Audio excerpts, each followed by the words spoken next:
All right, hey, welcome guys. How's it going? We're back at it again. We got something called completing the square for equations of circles today that we're going to learn a bit about. We're going to finish that up on Friday.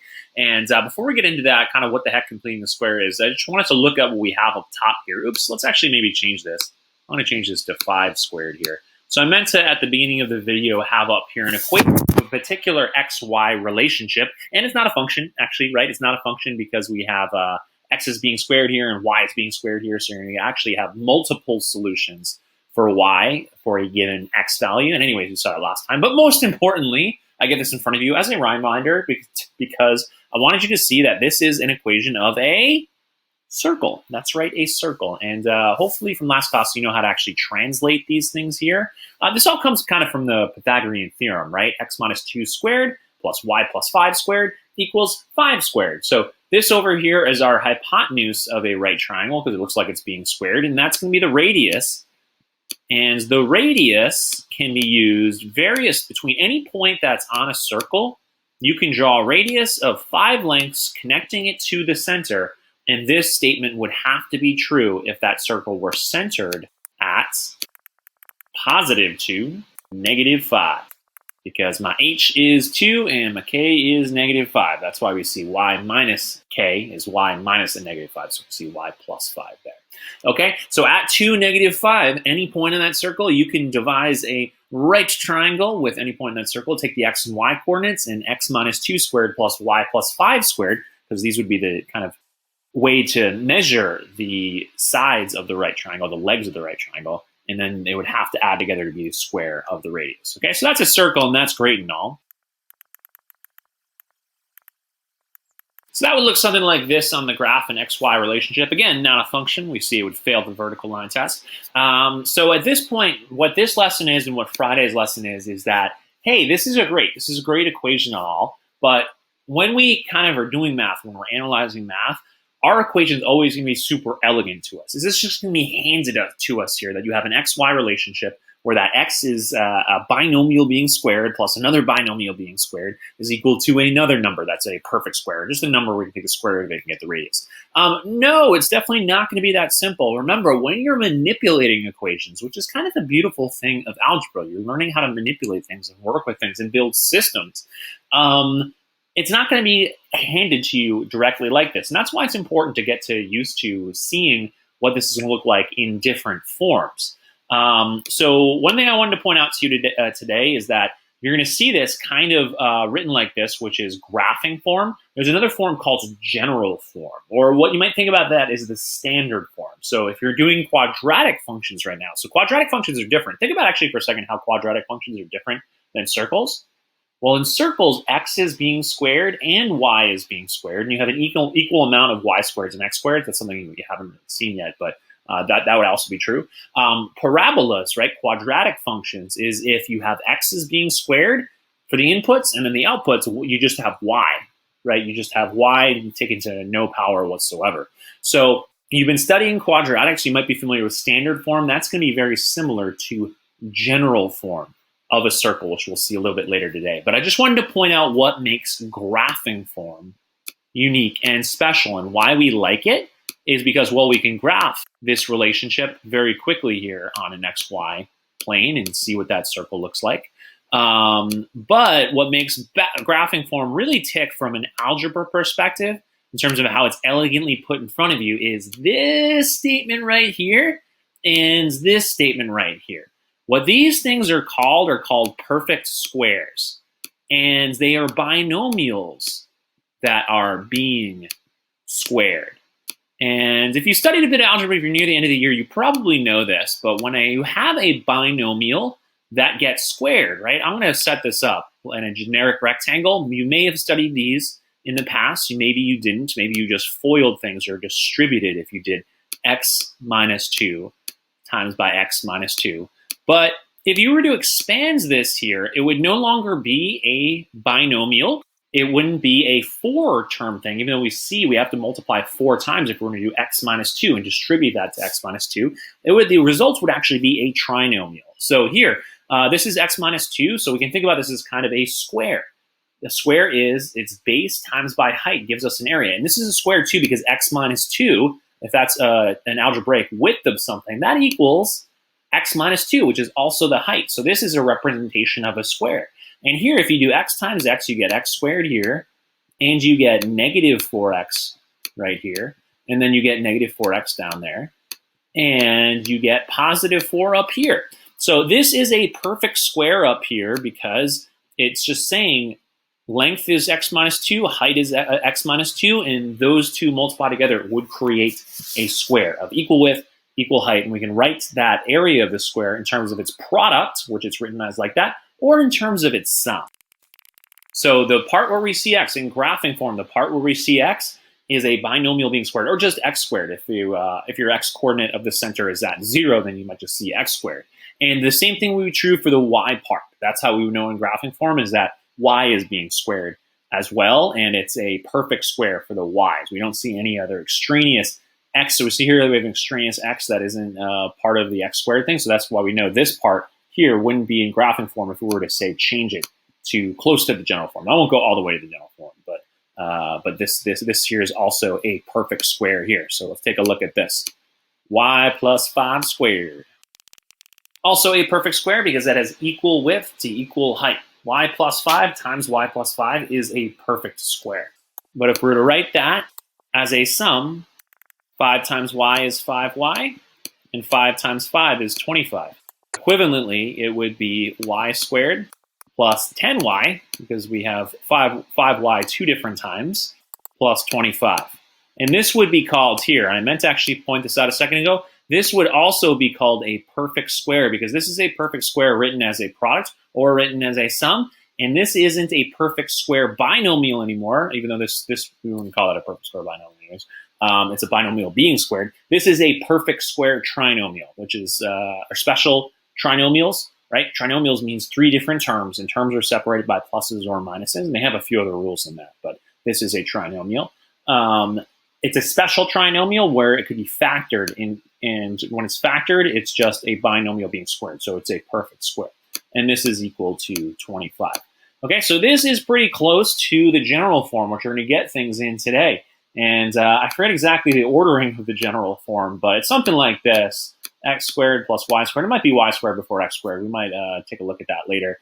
And then maybe it's this plus 10y plus 29, because I can combine like terms here. We got 29 right there. And then actually what I would do is move the 25 back over here. So I might do plus 4 equal to 0. I believe this is general form. Okay, they're going to talk about general form towards the end of this assignment.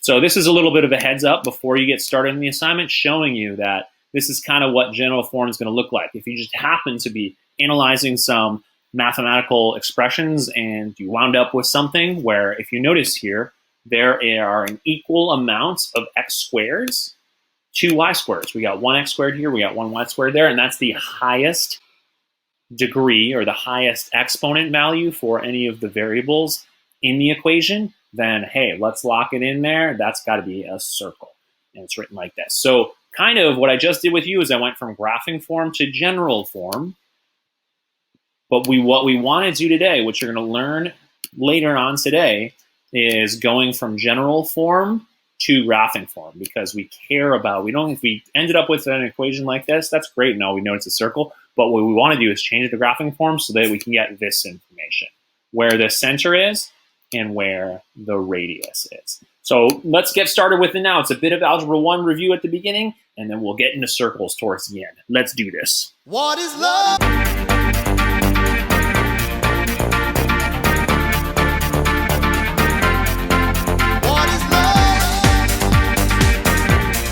All right, so getting started here, question 1213. Caitlin is a student assistant at Musketeers Math Lab. She helps fellow students with their math homework. Hey, I'm going to change this right here. I don't know why this is Musketeers here. Let's make this better. Let's cross that out. Let's make that Cardinals. Yeah, take some ownership here. Take some pride there. So let's see where this problem's going here. Becky and Diego are working on their Algebra 1 homework. They've been asked to make a quick sketch of the equation y equals the quantity x minus 2 squared minus 25. Oh, very nice. Okay, so this one here might have been a little while since you've done Algebra 1, but this one here is definitely a quadratic function. This is a different form than what I showed you before. I showed you the factor form of a quadratic. This is actually the vertex form, or the graphing form. So I'm not going to translate it right now, but the big thing is with noticing that this is quadratic is that this x eventually gets squared. So we have a perfect square written here, and it's kind of what I just talked to you about, that we have perfect squares in equations of circles, and then we have perfect squares, and we can write a parabola, right, a quadratic graph with a perfect square in it as well. So you've seen this before if you've done Algebra 1. I hope at least. Becky started making an XY table as shown below. Will her approach work? Well, I think it will definitely work, right? Setting up a table is definitely one of the 4 representations of an algebraic function. But this takes some time, right? If we're actually going to do this out, right, we'd have to plug in things here. It's sort of implying that she's just plugging in x's. So if we plugged in x here to get a y value out of this takes time. Well, this one's actually easy. If we have x being 2, this is going to be 2 minus 2 squared. That's going to be 0 minus 25. And that is a pretty easy one to solve for. So y is negative 25 when x equals 2. All right, but then she has to keep plugging in, and that's no fun. Plugging in 4 this time to get y. You get 4 minus 25, and you get negative 21 for your y value when x equals 4. Are there any shortcuts you know? Are there any shortcuts you know for quadratics? Well, let's see here, actually. If you were looking closely to what Becky had already did, it looks like she had already encountered this negative 21 value for a y value. So we have negative 21 again over here. So this is to remind you also in Algebra 1 is that there's symmetry of parabola graphs, which is the name of the graphs of quadratic functions. So we have negative 9 here, we have 11, we have 39. We can fill in the rest of the table, use the points, get them graphed out. And it would look something like this parabola. So I know some of their key points, just reviewing stuff with parabolas. The key point here was actually this one. This was the vertex of the parabola. It's the lowest value, the minimum value on the graph is at negative 25, and that's going to be when x is 2. And look at the equation here. This is part of why this is called vertex form, is because the 2 inside the x minus 2 part here, the 2 is part of the vertex. That is the x coordinate of the vertex. Notice here, this is actually the lowest point. The lowest we go is down to negative 25. When x is 2, we would have a point there. And we also see negative 25 right here. So the vertex takes this information from this equation, from this form, right? And these are parameters that tell us about where our vertex is. So this here would be parameters. If we studied vertex form, if no graphing form of quadratics, this would be information we could get directly from seeing the equation. So this is sort of what we're trying to do with circles is, well, what does this information tell us about the circle? As you saw, right, in the last lesson. So this is 2, negative 25, and then looks like we have a point here at 8, 11, so maybe I'll do an 8 here, and we're up here at 11. I'll just quickly sketch this out. You really just need 3 points to graph a quadratic because it has symmetry here. So we have 8, 11, and negative 4, 11 would have been right around here. And this is kind of how that graph would look like.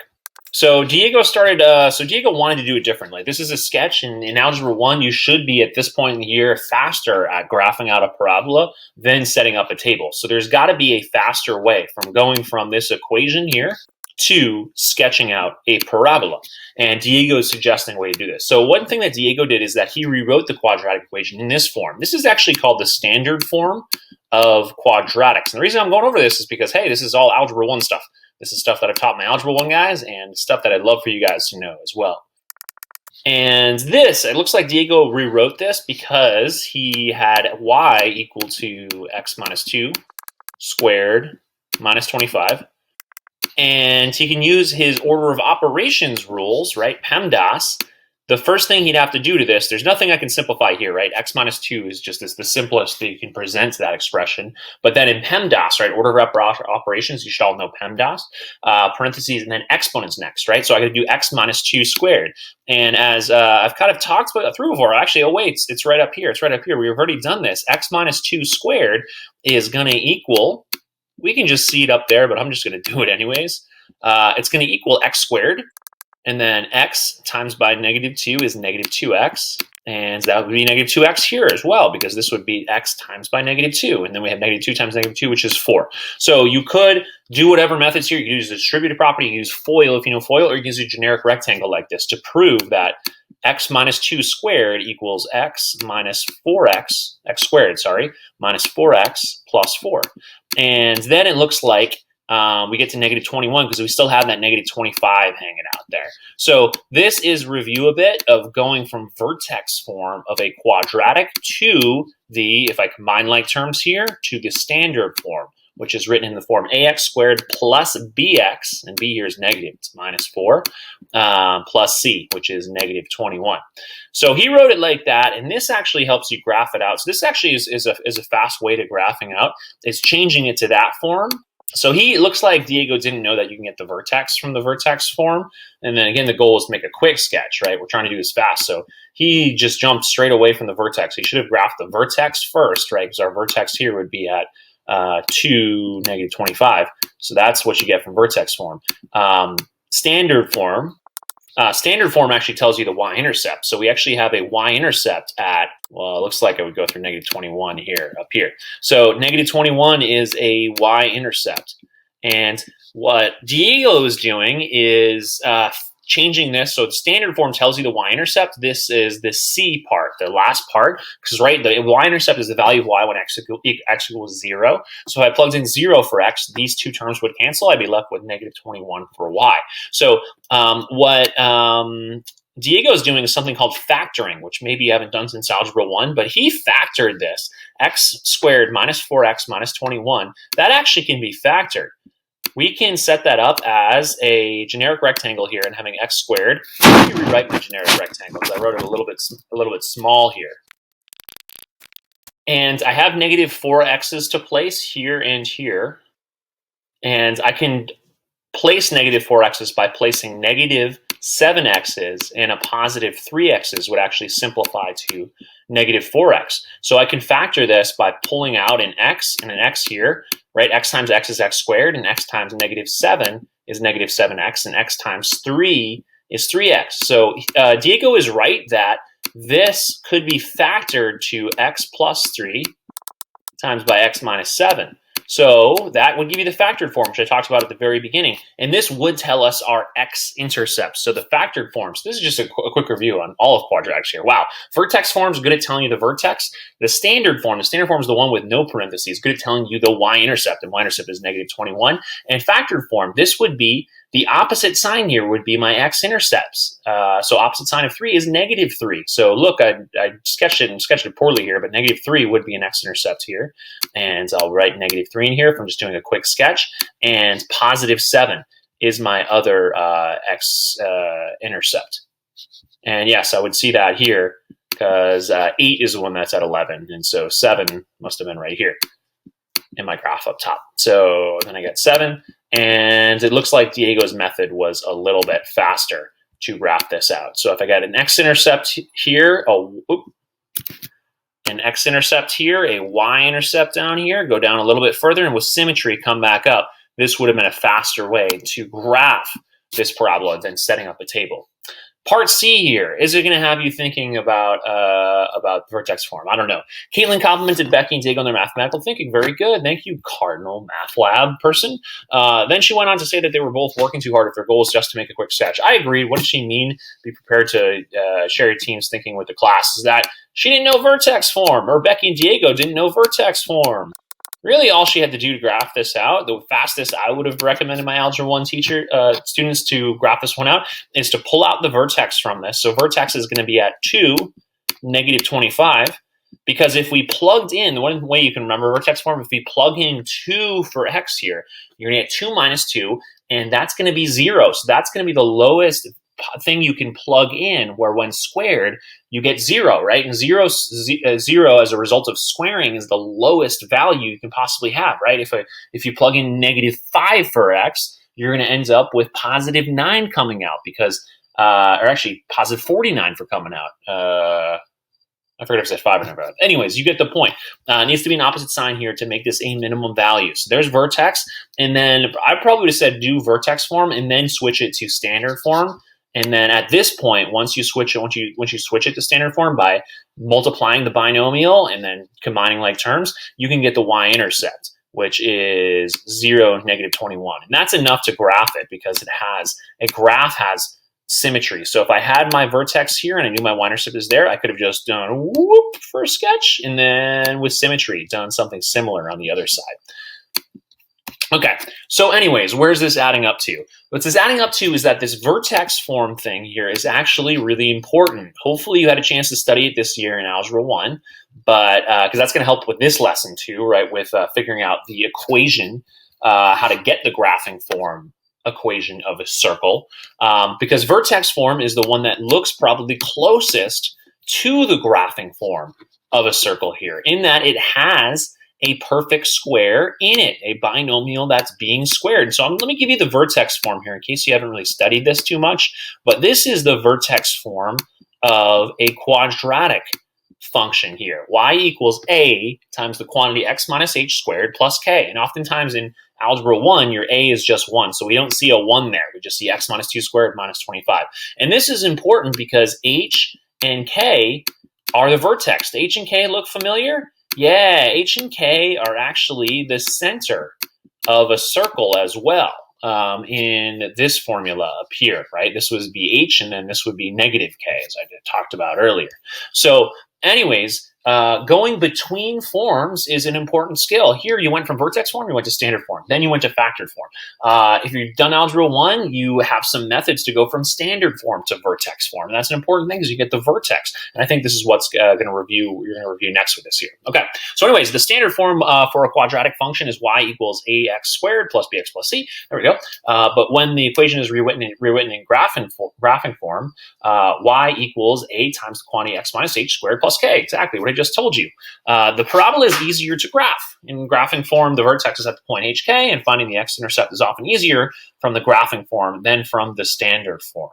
Yeah, I agree with that too, that getting the x-intercepts are easier from the graphing form. So a way to get the x-intercepts in this one, this is just a quick side note. I don't know if it's going to have you do it, but getting the x-intercepts are actually really easy from the vertex form here, rather than changing to standard and then factoring. Let me show you.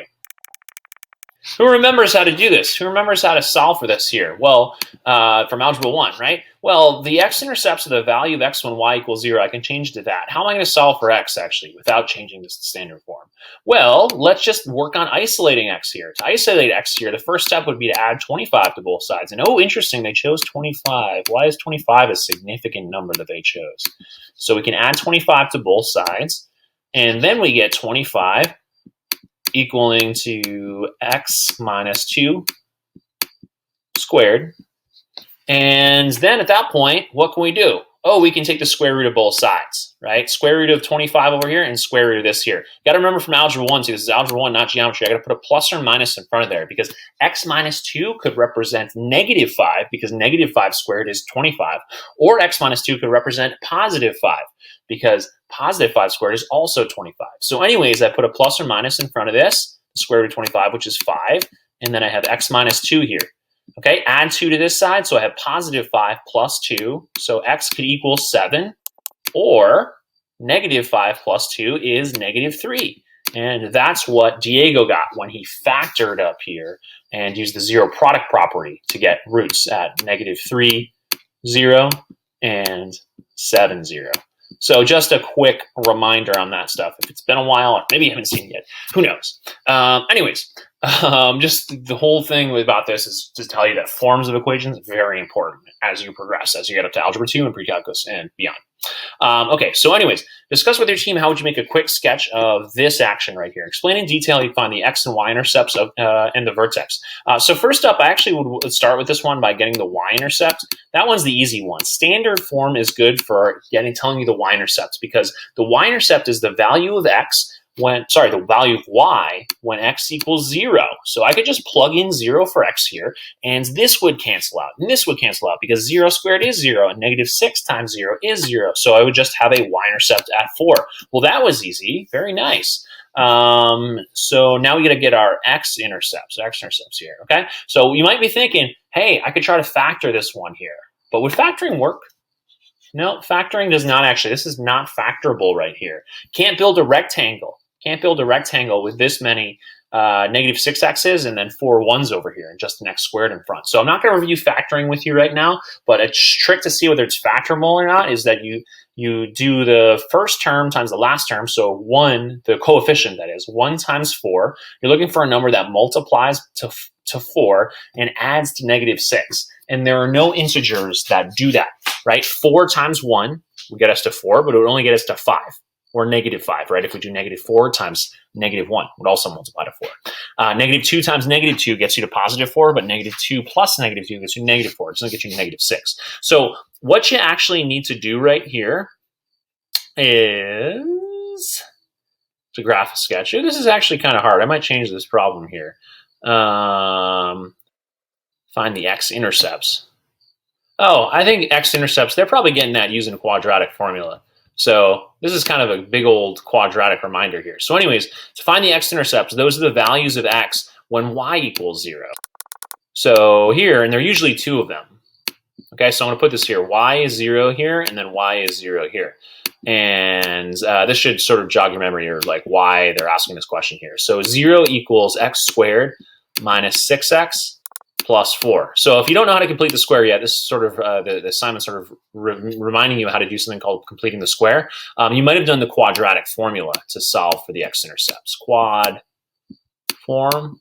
And our solutions for x here are x-intercepts because the value of x that make y equal 0. Perfect. This is in the form it needs to be to use the quadratic formula, which I'm not going to review right now, but it is what it is. It's there. It is -6 plus or minus the good old square root of b squared, which is -6 squared, minus 4ac. 4 times by 1 times by 4. All over 2a. Messy, messy, messy quadratic formula. And -6 is +6. So it's +6 plus or minus the square root of 36 minus 16. So 36 minus 16 would be 20 all over 2. And here's where we're going to use our good geometry simplification skills of square roots, because 20 can be simplified. 20 can be rewritten as 4 times 5, right? So if we were to take the square root of 4 times 5 rather than take the square root of 20, that would equal 2 radical 5. So then we would have 2, so let me change this, 2 radical 5 over 2, and then this 2 would go into the 6 3 times, and it would go into, let me get rid of the radical here, it would go into the 2 radical 5, it would go into it, well, once, and then that would cancel out one of the radical 5s. We'd be left with plus or minus radical 5. So that's where my x-intercepts in. I have irrational x-intercepts. I would put those in there if I were actually writing the coordinates down. I would put I would put for our x value, I would put 3 plus radical 5 up here and 3 minus radical 5 up there. Anyways, hopefully you're not getting too overwhelmed so far. Hopefully you're getting through because we haven't even gotten to circles yet. Anyways, discuss with your team how would you make a quick sketch of the same equation written in its graphing form. Oh, interesting. So I'm guessing you didn't change this to graphing form. If you did, great, good for you. You're to know the skill that's going to help you get the graphing form of a circle, which is ultimately the goal of this. But if you don't, they're giving you the graphing form. The vertex form is another name for graphing form of a parabola as well. Wow, a lot of these names go for different types of relationships and different types of functions. So graphing form is the same thing as vertex form. So anyways, explain how you make a quick sketch of the equation written here. Yeah, you would just get the vertex, and then you would get the y-intercept because you could multiply x minus 3 times x minus 3 and then subtract 5 from it, and then it would be in standard form. So that's how I would graph it. Okay, x-intercepts would probably be the same thing using the quadratic formula later, but you don't need to do it to actually to sketch the graph. You just need the vertex and y-intercept. Vertex you can get from graphing form and y-intercept from standard form. Question 12-15. You may have learned the technique of completing the square. Yes, we finally got there, completing the square in a previous course. It helps you rewrite a quadratic function that is given in standard form, right? Given as this, how we would rewrite that into graphing form, which is this right here, okay? Going between forms. So what the book is just trying to get you to do is to get you used to the idea that you're going to have to do this. You're going to have to change from one form to another form. And in the future, you might have to go from the general form, something like this, and change it into the graphing form of a circle, right? And you're going to need to know this skill called completing the square in order to do that. It says rewrite this in graphing form and make a quick sketch of the function, okay? So where it says further guidance down here, that's if you, right, question mark, question mark, question mark, no idea what completing the square is. So if you're in that camp, hey, my teacher didn't get to completing the square with me. I've never learned how to complete the square before. Maybe I took Algebra 1 last year. It's not really emphasized that much. Do this, do the furthering guidance, and I'll do it with you afterwards too, but this is sort of meant for if you're not sure what completing the square is here. If you got it down, cool, because you're like been doing completing the square for the past month or so, then just prove to yourself, hey, I know how to complete the square to change this, to write this in graphing form, and make a quick sketch of this function. And then you can actually skip this down here. Okay, so this is for people, this further guidance section all the way through up until after 12:17. From here to there, that's for people who are need to practice with this idea of completing the square. Okay, so anyways, I'm going to take you through it though here for people who just might need a quick refresher. It says rewrite y equals x squared plus 8x plus 10 in graphing form. Make a quick sketch of the function. Well, that's not graphing form. We need to change it to that form here. Okay, so the key is when you're trying to do something like this, you need to do something called complete the square. And so I'm drawing out a square here, right? Because we're geometry students, we know what a square is. A square has 4 equal sides and 4 right angles. The angles don't matter here, but the idea is that the dimensions do, meaning the height and the width of this need to be the same in order to be a square. So the way that I teach this is by use of a generic rectangle. If you've done algebra tiles before, it kind of has to do with the algebra tiles. But the idea is that I always put x squared pieces down here in my generic rectangle, and then I break apart. I start building out a seeing how close we can get to a perfect square with these algebra pieces here, right? With this term, and this term.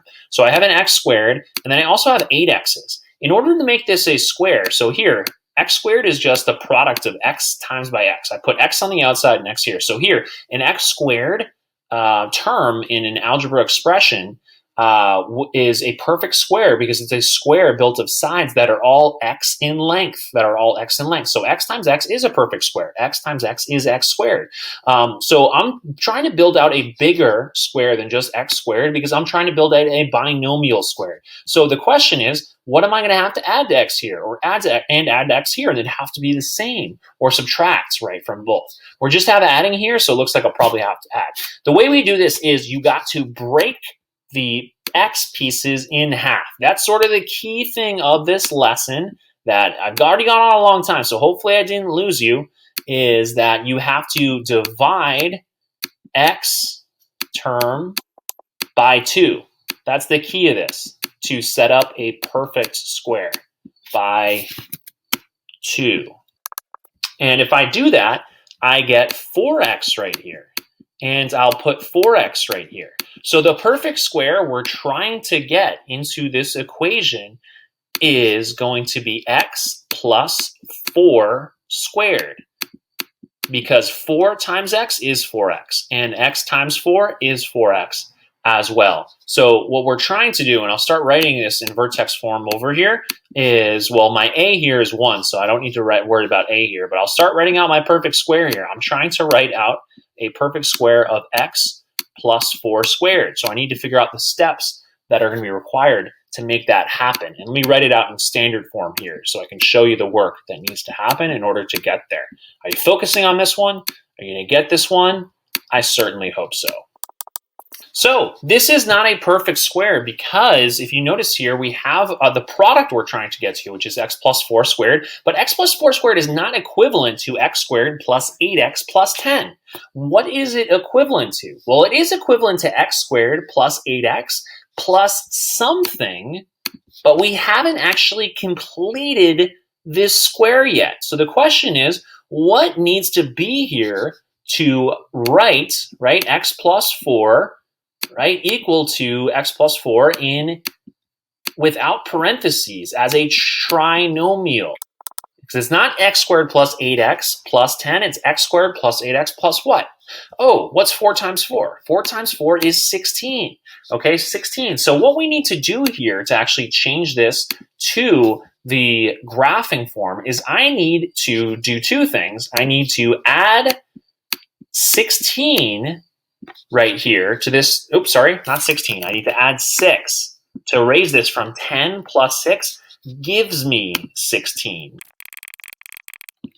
Okay, but you might be asking, Mr. Fortin, what did you just do? You just took a function, you took a quadratic function, you added 6 to the right side. Are you just allowed to do that? You can just add 6 to the right side? Is that legal? Is that a legal move? Or does that change the parabola? Does that change the function entirely? And the answer is it changes the function entirely. So if I'm adding 6 to this side, in Algebra 1, I tell people just add 6 to the other side.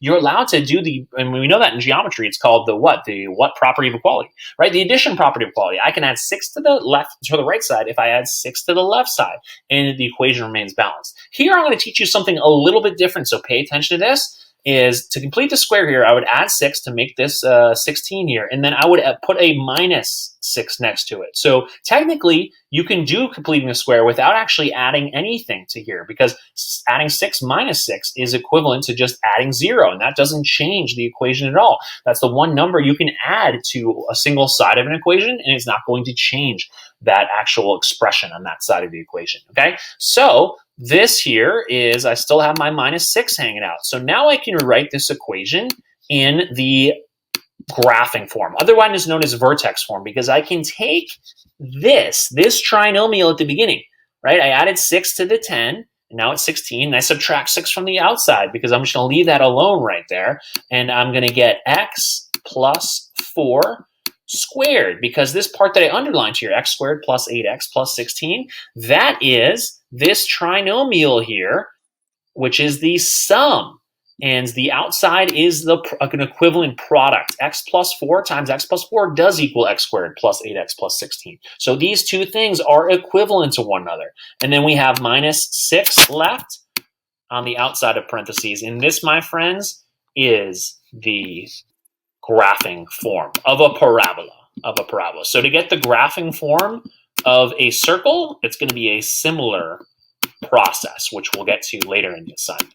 Okay, skip ahead if you totally understand what I'm talking about there, 100%. You don't need practice, skip ahead. If not, I'm going to do this further guidance thing here. So this is probably take some time. So please, please, please skip to problem 1219 if you're like, hey, got to say, okay, let's try out some circle stuff here. Okay, so this is for more help if this explanation did not make total sense and you haven't really done this that much. All right, question 1216. Diego was at the Musketeers math lab. Again, let's change that. He's struggling with his Algebra 1 homework. Oh, are you? Is it you there right now? Struggling with completing the square thing? He was supposed to complete the square to change that thing that I just did for you guys here to graphing form. Caitlin, the math lab assistant, brought over the algebra tiles. Caitlin explained x squared plus 8x plus 10 would look like this. Okay, so we have an x squared piece here. That's a perfect square, as I mentioned before, right? This is just the product of x times by x. Notice here that these length and widths are the same length. X here, an x piece is just 1 times x, right? 1 times x gives us an x. So this is a different size piece here. And these are all 1 times x and 1 times x for our x piece. And then we just have ones here. We have 10 ones, it looks like. And this is just 1 times 1, right? 1 times 1, the area here is 1. So a little background on algebra tiles we've done before. Yes, Diego said a little testily. We've been using tiles all year, you know? Oh, God, those algebra tiles. Caitlin patiently continued, now take the x and x squared tiles and start making them into a square. Okay, said Diego. He arranged the 1 x squared tile and the 8x tiles as shown below. Okay, check it out here. This is what I'm kind of telling you about, and they probably go through later, is that he did it a little differently. He arranged his tiles. He tried to create it as a square, start making them into a square. Like Caitlin said, well, your assignment is to make a square. Try to make it a square. So what he did is he took our x squared, but the idea is however many x's you have, you got to break those apart. Divide it by 2 and break those apart. And you can fit 4 of them down here and 4 of them down here, and you start building out this magical square that we have here, okay? Because the x pieces have the same length as the x squared piece. It just has a different width. 1, 2, 3, 4, and that's where that plus 4 comes from.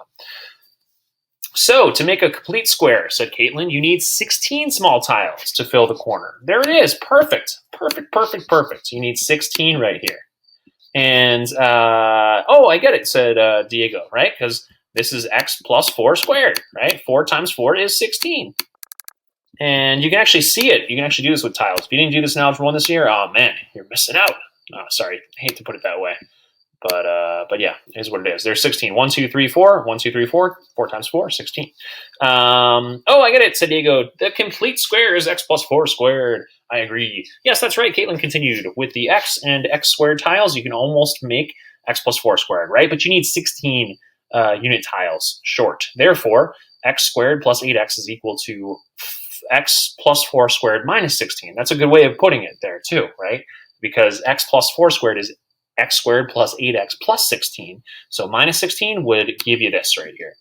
Diego was excited. Wait, stop. I totally get it. I can change this here, right? Well, the one we just did, y equals x squared plus 8x plus 10 into graphing form now. Look, Diego wrote the following on his paper. So he just forgets, right? He is going to break apart, okay? And we'll do this when we do the circles in a second, is to separate. I wrote this here, separate the x squared and bx. I'm calling this one bx because this is written in the form y equals ax squared plus bx plus c. And because this is what you're going to do to complete the square in a second. Separate the x squared and bx. Step 2 is to add, and here's some fancy math for you. You got to add b over 2 squared and subtract b over 2 squared from the side that you're working on here. So notice here, this is x plus 4 squared. They rewrote this as x plus 4 squared, and then he put a minus 16 on the outside. That's because you added you added 16 here to get to this. And he's just actually doing this one step faster than what I'm recommending to you guys. What I would say is take your time on this and just write y as an intermediate step in between. Write y equals x squared, and then b over 2 is 4, right? So you divide it up, and then 4 is going in your corners of your perfect square. So you're trying to get to x plus 4 squared. So b over 2 is 4. Square it, you get 16. So you have to take this 8x. And what I would do is I'd add 16 first, and then I would subtract 16 right next to it. And then you still have that plus 10 hanging out. So this is just showing it with one more step. I feel like this is problematic right here, that you're just going to, I mean, this is a bit faster to do, but the idea is you had to add 16 to get to x plus 4 squared, and that's why that minus 16 is right there. I just feel like you might forget why you put a minus 16 there if you don't do it out like this. So anyways, factor this is what I would say, x plus 4 squared, and then you have your minus 16 plus 10, so that's going to be negative 6. This is going to simplify to negative 6 here. Okay, so hopefully you got that. Yes, exactly, said Caitlin. If not, right, we're still going through it together, and you can still email me questions. Cool, and next time I don't think I even need tiles, said Diego. Instead, I can just start with a generic rectangle like this. Yes, I agree. Get to that magical 16. You got 10 there. You got to, you can even add 6 and subtract 6 from that side. That's fine, too. Help Diego with new problem. He needs to complete the square to write this in graphing form. Draw a generic rectangle and help him figure out how to make the x and x squared part into a square and then write his equation in graphing form. All right, let's do it. Generic rectangle. I'm going to call it generic square because that's what we're trying to complete. We're trying to complete the square. So I got x squared here, and I'm going to break it apart. I got to do half my x's. So 2x here and 2x here. So the perfect square we're looking to introduce is x plus 2 squared.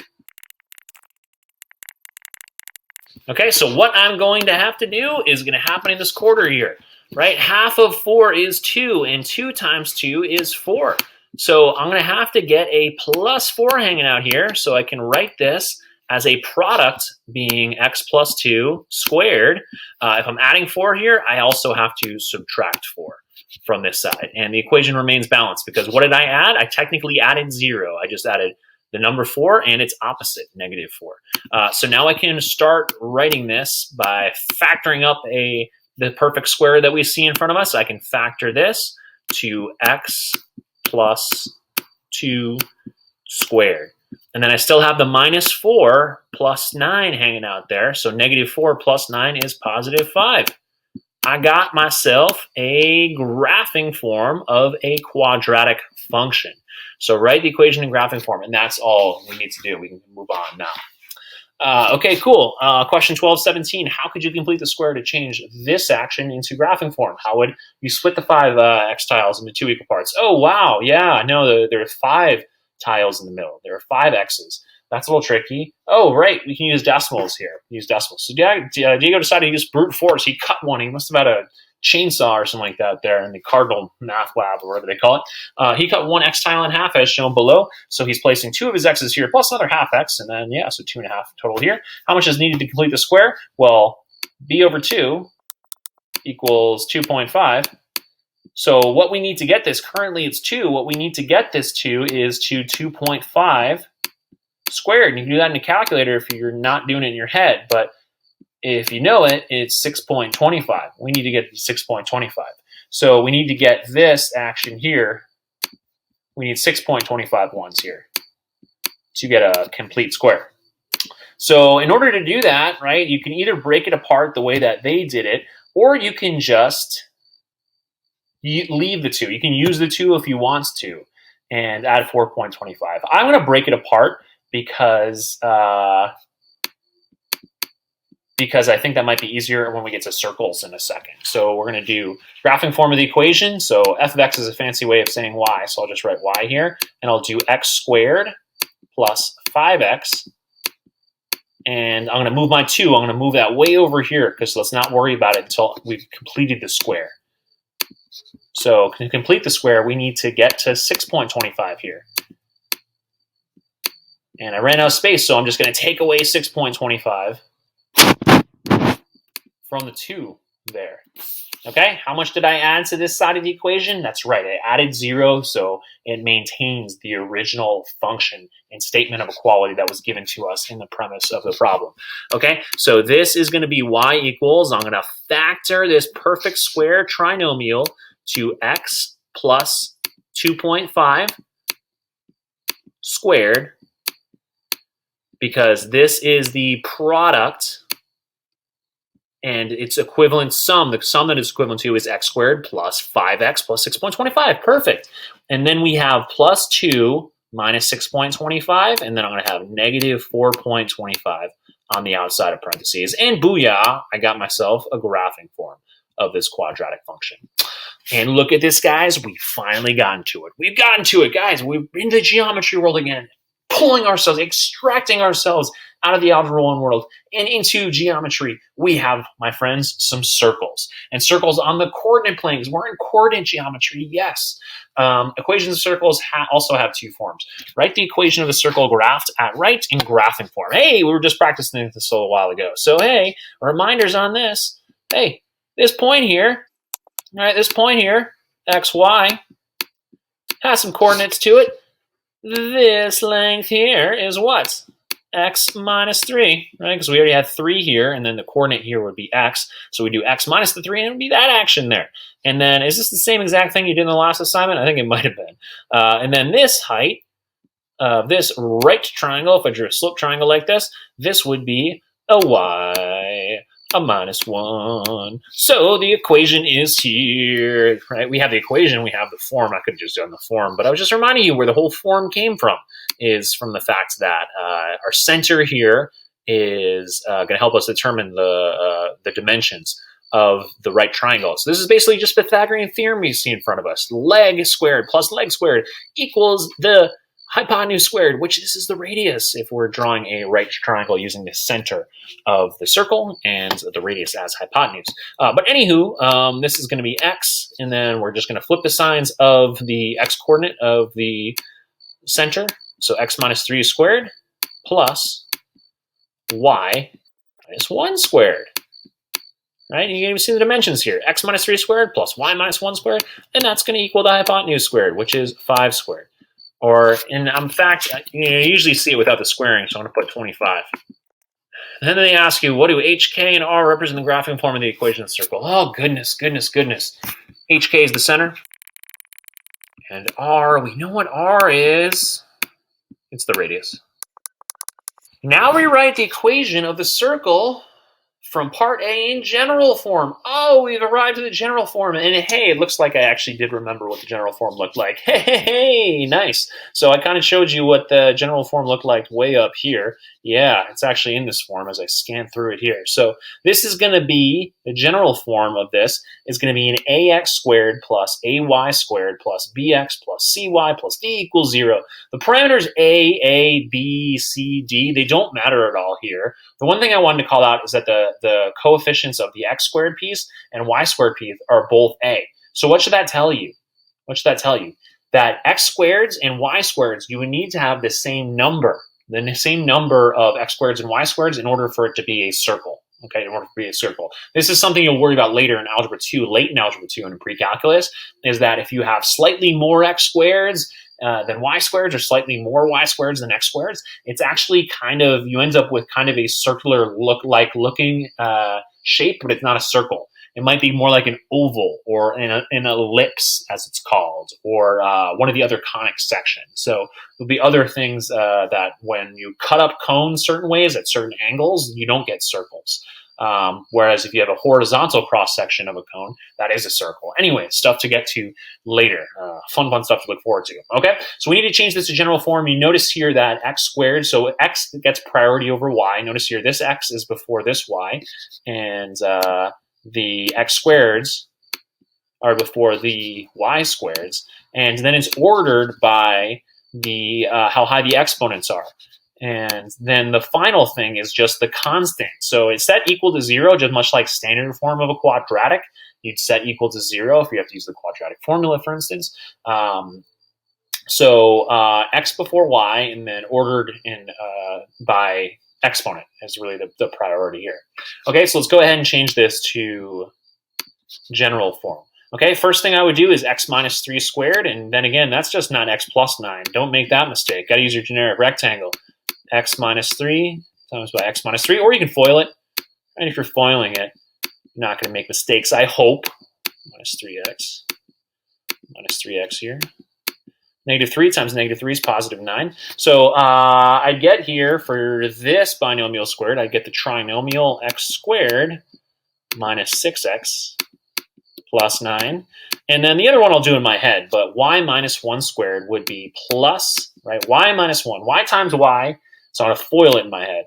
FOIL means first, outer, inner, last. So first terms would be y times y, which is y squared. Outer means y times negative 1, because if we had the binomials, we'd have a negative 1 here. So that's negative y.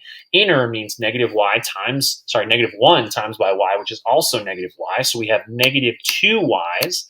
And then last means negative 1 times negative 1 if I had the binomials, right? This is x minus 1 squared, so x minus 1 times x minus 1. And so that negative 1 times negative 1 would be positive 1. And then I have my 25 over here. So what I'm also going to do to get this, I need to get my 25 to the other side of the equation. So I'll do my subtraction property for quality and take away that 25, and I will get my constant on the left side as negative 25. Equaling to 0. So now I just need to combine like terms and order it.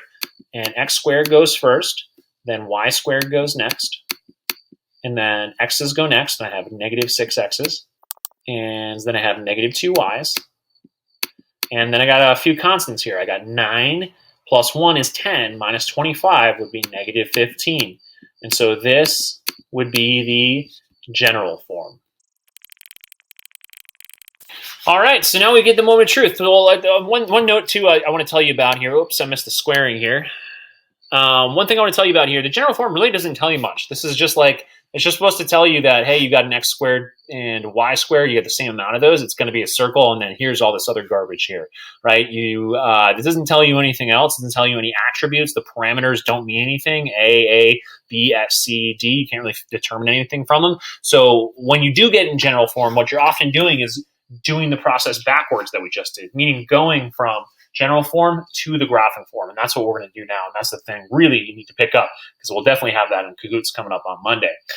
For example, if you're given an equation like x squared minus 10x plus y squared minus 4y equal to 7, how can you change it to graphing form? Okay, they didn't even do it in general form here. Notice this. This x squared here should be followed by the y squared, but no. They want to get you thinking of completing the square, I guess. Discuss for your team. We already shared your strategy with the class. Okay, so what we need to do is we need to complete two squares.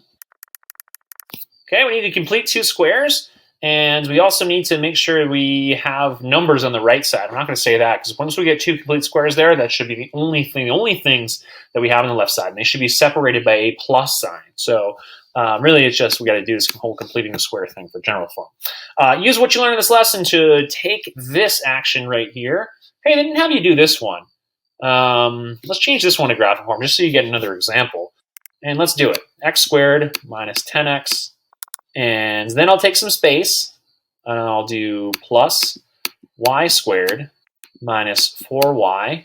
And I'm going to leave the 7 over here, because, again, your radius is going to be on the right side eventually. 7 is definitely not the radius, because we yet to do our completing the square action here. So here's what we'll do to complete the square. Actually, 7 might be, the square root of 7 is actually the radius in this problem, but we need to, oh no, it's not the radius, because what we need to do is we need to do some completing the square action here. Okay, x squared minus 10x. What we need to get to is plus 25. So I'm going to do plus 25, and in fact, I'm actually going to add 25 over here on this side of the equation. So in this part, I would actually probably do the adding to both sides of the equation rather than doing add 25 minus 25, because we ultimately want to have a constant over here so that it would be the square of the radius. Remember, the square of the radius is the constant in the graphing form. So anyways, I've completed the square here. Remember, half of b would be negative 5, right? Because negative 10 divided by 5 is negative 5, and that squared is positive 25. So this would be a complete square right here. Over here, half of b is negative 2. What's negative 2 squared? Oh, that's right, positive 4. So then I'd have to add 4 to this side and 4 to this side, and now I can get it into graphing form right away. X minus 5 squared plus y minus 2 squared is equal to 7 times 25 is 32, plus 4 is 36. And there we go. We have it written in graphing form. And so now we would know that we would have a center at 5, 2, and a radius of, well, we notice 36 is a perfect square, so, right, that's not the radius, but its square root is 6. And that would be the radius here. Okay, so let's take that, right? That might have been a little bit fast for you if you were just seeing it the first time, so let's just get some more practice. We're going to do this twice more at least, and get a little practice just reading graphing form right after that, okay? 1220, use what you've learned in this lesson to write x squared plus y squared minus 8x plus 6y plus 9 equals 0 in a form that allows you to make a quick sketch of the circle. So what they're talking about here is get it into graphing form. So let's do this. Here's how I'd do it. First, write x squared and x. I'm going to put bx and y squared, and I'll go with by. Sure, why not? Should I use by? Well, it looks like we have to use c for y over here, and cy next to each other. And I'd also move constant to the other side. Step 2, and these wouldn't be bad notes to put in your notes. Okay, once you move constant to the other side, then you can complete both squares, and then you'll be good to go. And I'll expand on this a little bit. I'll say add to both sides and factor. There we go. We have it in notes form. Write x squared and bx term next to each other. Write the y squared and the cy term right next to each other. And then move the constant to the other side of the equals from the x squared, bx, y squared, cy. Have these be, basically you want 4 terms on the left side and then the constant on the right side. So the 5 terms total.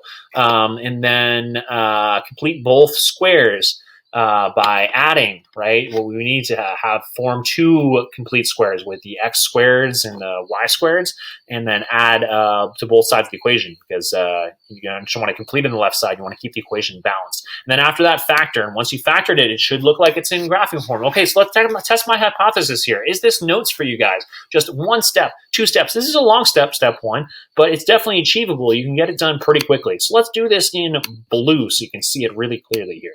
I got my my ax squared term, and then I'm going to move it next to my bx term. And b is negative here. We have negative 8x. And then I'm going to save space. So I didn't actually write that here, but you should save space. I'll put save space so that you can save space to complete the square and stay organized between the x squared and bx and the y squared and cy thing. Okay, so I'll save a little space here so that I can complete the square. And then I'm going to add y squared plus 6y. Save some space here from the equal sign, and then because we're moving the constant over, we got to subtract it from both sides. And the constant now is negative 9 here. And that's not going to be helpful for our radius because our radius can't be negative. So we're definitely going to add some things here to get not more than 9 on the left side, for instance. Okay, what are we going to add here? What are we going to add? Well, we're going to add to complete the square here. Well, it's the half of negative 8. Half of negative 8 is negative 4. So we're going to have to get to the perfect square. So the center, right? We can actually figure out what the center of the circle is going to be at in terms of x coordinate right now. And that's going to be 4, positive 4, because half of negative 8 is negative 4. And in order to complete that square, we would have needed to add 16 because x squared minus 8x plus 16, that is equivalent to x minus 4 squared. So we've completed the square here and we factored. I did it in one step. What did I forget? Oh, I needed to add the 16 to both sides of the equation to keep the equation balanced, okay? Next step is to figure out what I need to add over here. And I would need to add 9, right? I would need to add 9 because half of 6y is 3y. And you square 3, you get 9. So this would, right here, would factor to y plus 3 squared. And what did I forget? I didn't add 9 on the right side. Okay, so we have negative 9 here. That cancels out here. We have that cancels out the positive 9, and we're left with 16 as our constant on the right side, which is lovely because 16 is a perfect square. So it says what we could quickly make a sketch, which I won't do, but we would know that this circle is at. We could make a quick sketch, but I have this messy calculator pen, which my sketches are nasty, so I'm not going to do. We can quickly write the center at least, and the radius. Radius would not be 16, okay, because that's r squared over there. So our radius here is, okay, I'll just highlight that down. This is r squared, not r. So take the square root, get 4 for your radius. Okie dokie, this here originally is like in a homework problem set, but I just gave it to you now just to wrap things up. They didn't ask many questions on the homework about this stuff, so you're just going to practice it right now, and then you're done with your work for the day. It says, describe each circle by finding the center and radius. You need to complete the square to rewrite this equation in part B of graphing form. Okay, so this is just practice reading graphing form. I'm hoping you guys are okay with this now. You guys are at center.